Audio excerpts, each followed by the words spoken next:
सभापति महोदय, पहले तो मैं आपको धन्यवाद दूंगा कि आपने मुझे मांग संख्या 42 उद्योग 43 खनिज पे मेरे विचार व्यक्त करने का समय दिया। राजस्थान में खनिज का अथाह भंडार है। स्वराज संकल्प यात्रा के दौरान सदन की नेता ने राजस्थान में नई खनिज नीति लाने की बात कही थी और पूरे प्रदेश के किसान नई खनिज नीति की राह देख रहे हैं। सभापति महोदय, बजट घोषणा के अंदर सरकार ने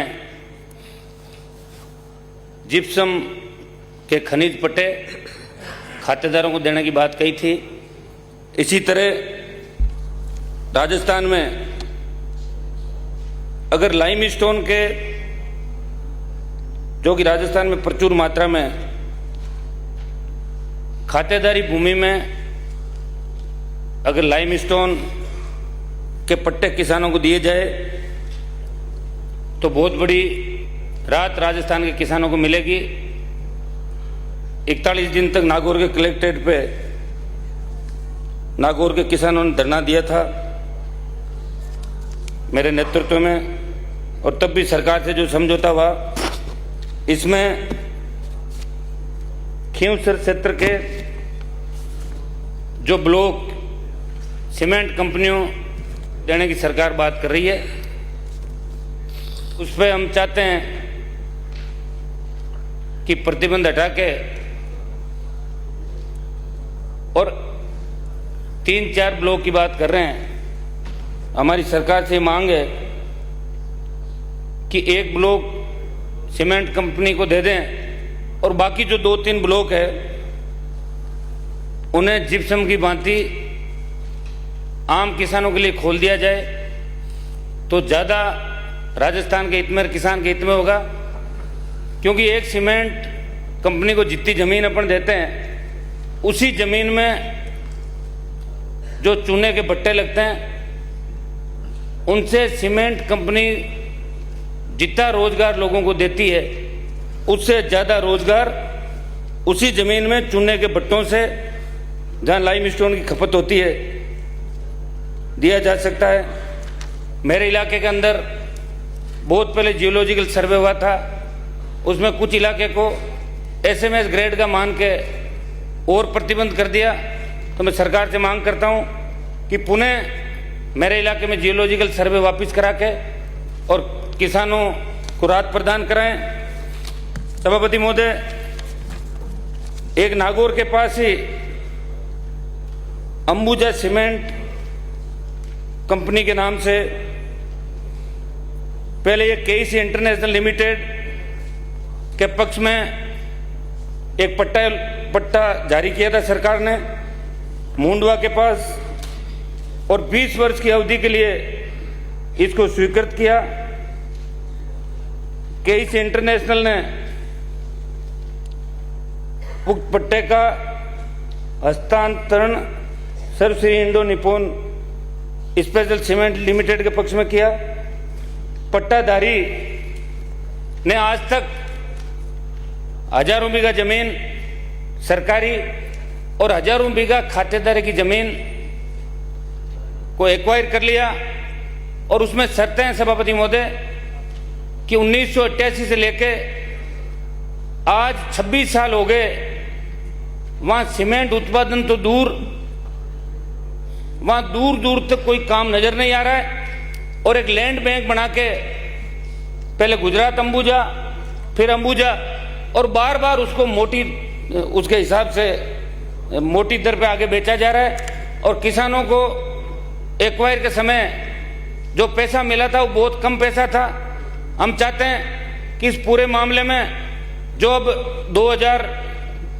दिसंबर 2014 के अंदर सीमेंट उत्पादन करने की, लोगों को रोजगार देने की शर्त उस अंबुजा सीमेंट कंपनी ने रखी है, तो मैं सरकार से मांग करता हूं आपके माध्यम से कि इस बार उसकी समय सीमा नहीं बढ़ाई जाए और सख्त कार्रवाई की जाए, क्योंकि हजारों बीघा गोचर, अंगूर और खातेदारी की ऐसी उपजाऊ जमीन उन्होंने सस्ती दरों पे एक्वायर कर ली, जिससे वहाँ के लोगों के सामने रोजगार का संकट उत्पन्न हो गया। सभापति महोदय, अगर आपको जमीन एक्वायर करनी है तो दुनिया भर की बंजर जमीन और मिल जाएगी, और जो नया बिल हिंदुस्तान की पार्लियामेंट के अंदर आ गया, भूमि अधिग्रहण बिल, अगर आपको करना है तो उस सीमेंट कंपनी को, उन किसानों को जिनकी जमीनें बहुत सस्ती दर पर अधिग्रहित करी थी, उनको नए भूमि बिल के आधार पर पूरी कीमत देके, पूरी कीमत के साथ लोगों को देना चाहिए, क्योंकि उत्पादन नहीं होने से कई करोड़ का रेवेन्यू का लॉस राजस्थान की सरकार को हुआ है। अगर ये सीमेंट कंपनी आज से 15 साल पहले या 10 साल पहले उत्पादन शुरू कर देती तो निश्चित रूप से यहाँ कई 100 करोड़, कई हजार करोड़ रुपए का राजस्व राजस्थान की सरकार को मिलता। लेकिन मुझे नहीं लगता कि उनकी नीयत साफ है, उनकी नीयत में खोट है और वो आगे किसी को बेचने की फिराक के अंदर है। हमारे कुछ राजनेता उस अंबुजा सीमेंट कंपनी के दलाल बन गए, जिनका जीवन भर यही धंधा रहा है। पहले जेके गोटन की दलाली करते थे और अब अंबुजा की दलाली करके, और उन्होंने भोले भाले किसानों को ठग के उनकी जमीनें अधिकृत करवा दी।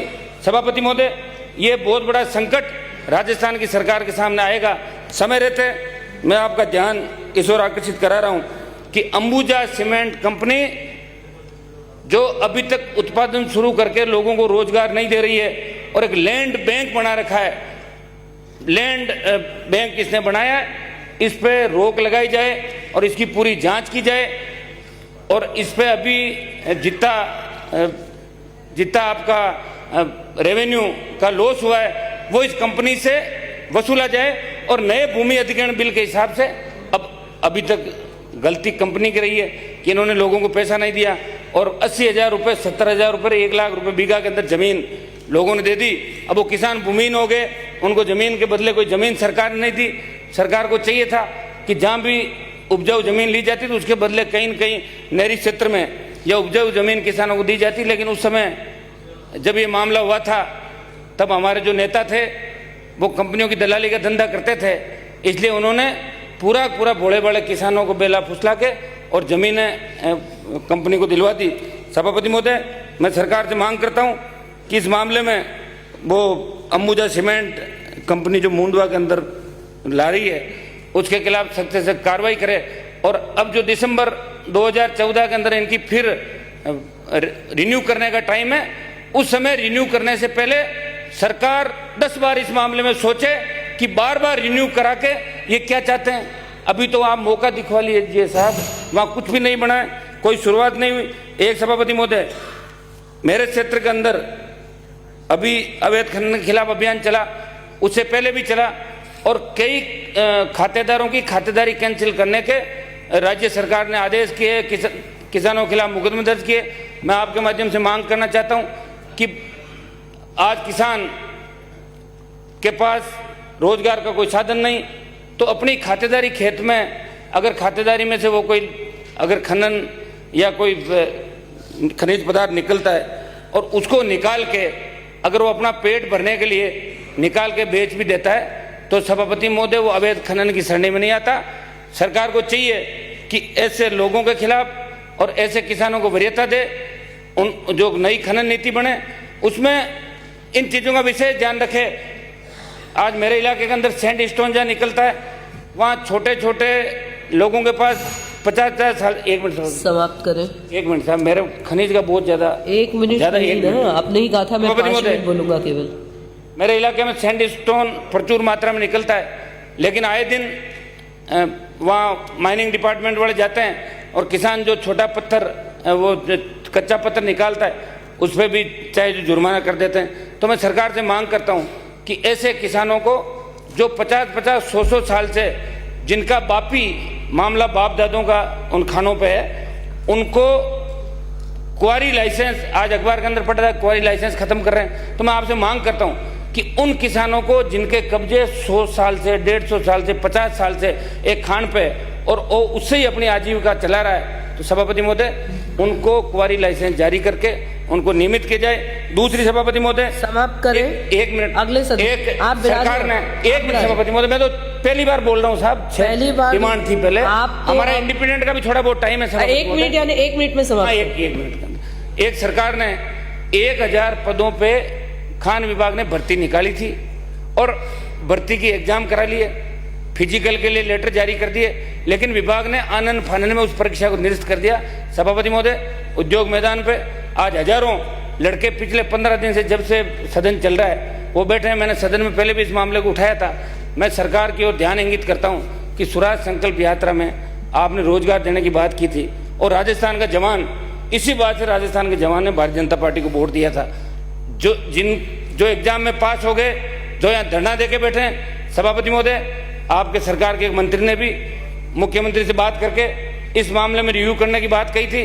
तो मैं ध्यान आकर्षित करना चाहता हूं कि खान विभाग के अंदर अवैध खनन रोकने के लिए जिन 1000 पदों की भर्ती का एग्जाम के जरिए जो पास हुए थे, उन 1000 पदों की भर्ती को बहाल किया जाए और उनको रोजगार के साधन दिए जाए। सभापति महोदय, श्री प्रेमचंद जी बैरवा, बहुत बड़ी आवश्यकता है कि आज राजस्थान में आपका हो गया वक्तव्य। श्री प्रेमचंद जी बैरवा। सभापति महोदय, थोड़ा निर्दलीय में ध्यान। माननीय सभापति महोदय, जो भी है आपका लिखा हुआ वो दे दीजिए। मांग संख्या धन्यवाद 42 और 43 पे आपने बोलने का मौका दिया, इसके लिए मैं आपका बहुत बहुत आभारी हूं।